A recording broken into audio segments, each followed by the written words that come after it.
जय हिंद दोस्तों, आप सभी का स्वागत है आपके अपने सैनिक वेलफेयर यूट्यूब चैनल में।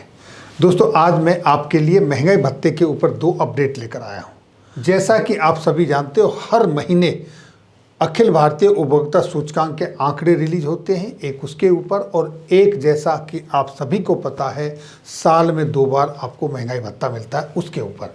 तो आइए दोस्तों देखते हैं कि महंगाई भत्ता के ऊपर बड़ी अपडेट क्या है।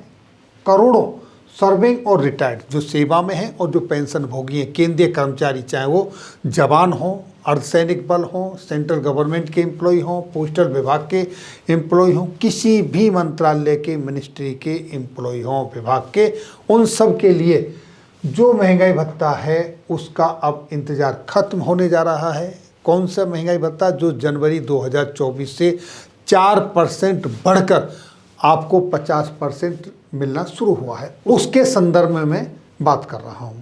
और ये CGDA रक्षा लेखा नियंत्रक यानी controller general of defence account की तरफ से कदम उठाया गया है। क्या कदम उठाया गया है वो देखिए।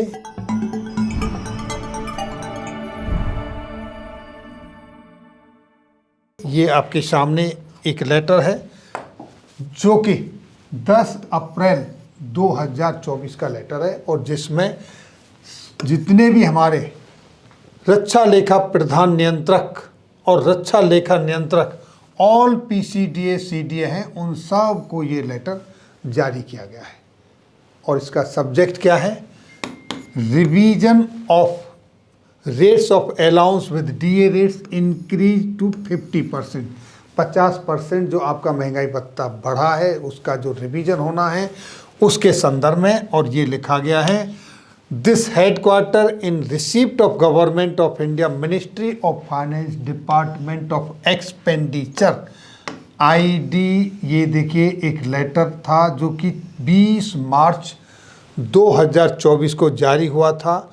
ये इसके संदर्भ में बात की गई है। आपको पता है कि आपको जनवरी और जुलाई में बढ़ा हुआ महंगाई भत्ता मिलना शुरू होता है और जनवरी से मिलने वाले महंगाई भत्ते का जो डिक्लेरेशन होता है वो अक्सर मार्च के एंड और अप्रैल के फर्स्ट में होता है। लेकिन इस बार इलेक्शन आने की वजह से, कोड ऑफ कंडक्ट लागू होने की वजह से, आचार संहिता की वजह से 12 मार्च को ही इसकी घोषणा कर दी गई। ये वाकायदा न्यूज़पेपरों में निकल गया, इलेक्ट्रॉनिक मीडिया में, सोशल मीडिया में, सभी जगह पर आया, लेकिन अभी तक इम्प्लीमेंट नहीं हुआ। और एज ए रूटीन ये हर बार जो अब समय आ रहा है इसी समय पर ये रिलीज होता था। लेकिन अब इस पर क्लियर कट इन्होंने उसका रेफरेंस दिया है, जिसमें क्या कहा गया था रेफरेंस में?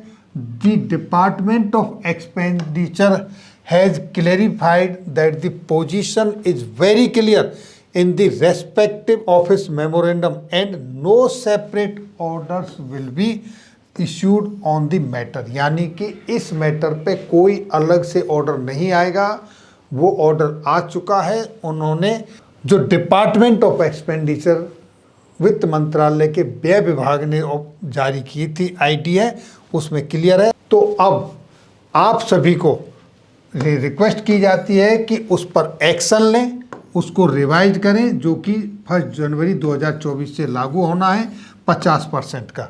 यानी कि उन्होंने जितने भी PCDA CDA हैं डिफेंस के, उन सब के लिए आदेश पारित कर दिया है और कहा है कि आप इस पर एक्शन लें, तुरंत इसको लागू करें। इसका मतलब ये हुआ कि अब आपको आपकी सैलरी से पहले, आपकी पेंशन से पहले आपके जो 3 महीने का जो एरियर बनता है जनवरी, फरवरी, मार्च का, वो आपको मिलने वाला है। पहला अपडेट ये है। और दूसरा अपडेट इसी के संदर्भ में 28 मार्च को जो फरवरी माह के अखिल भारतीय उपभोक्ता सूचकांक के आंकड़े श्रम एवं रोजगार मंत्रालय द्वारा जारी किए जाने चाहिए थे, वो अभी तक नहीं हुए हैं। क्या वजह है इसके पीछे कुछ नहीं पता, कोई भी अपडेट इसके संदर्भ में नहीं है। तो दोस्तों, ये थी जानकारी महंगाई राहत और महंगाई भत्ता के संदर्भ में। फिर मिलेंगे आपके वेलफेयर से जुड़ी हुई किसी अन्य जानकारी के साथ अगली वीडियो में। तब तक के लिए जय हिंद, जय भारत।